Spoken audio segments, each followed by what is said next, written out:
Oui, bonjour, je m'appelle Anne-Sylvie Grimbert, je suis avocate à Besançon, spécialiste en droit du travail. Et suite à la parution de la loi du 5 août 2021 qui concerne l'obligation vaccinale et notamment les conséquences sur la suspension des soignants qui n'ont pas fait le choix de la vaccination, j'ai défendu un certain nombre de personnes, que ce soit des agents publics ou des salariés de droit privé, par rapport aux conséquences de cette loi sur leur contrat de travail notamment.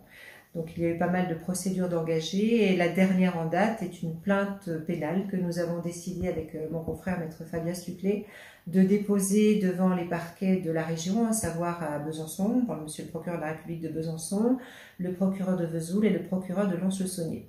Alors c'est une plainte qui est très argumentée, qui est critique par rapport à la loi du 5 août 2021 sur ses aspects non constitutionnels, sur les violations d'un certain nombre de textes qu'on trouve dans le code civil, dans le code pénal, dans le code de la santé publique, et en violation également de textes supranationaux, internationaux et européens, et notamment de règlements européens. C'est cette loi qui a suspendu les soignants dans leurs fonctions parce qu'ils ne sont pas vaccinés. Absolument. La loi prévoyait qu'à partir du 15 septembre, si les soignants, alors au sens très large du terme, ça va du médecin à l'aide à domicile, en passant par les infirmiers, les kinés, les ostéopathes, les pharmaciens, etc., les psychologues.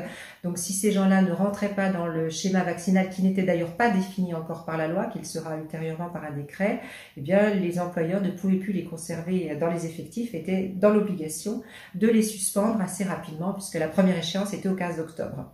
Donc il y a des centaines et des centaines, voire bien sûr des milliers de soignants qui ont été suspendus un peu partout sur le territoire national, qui ont contesté ces décisions.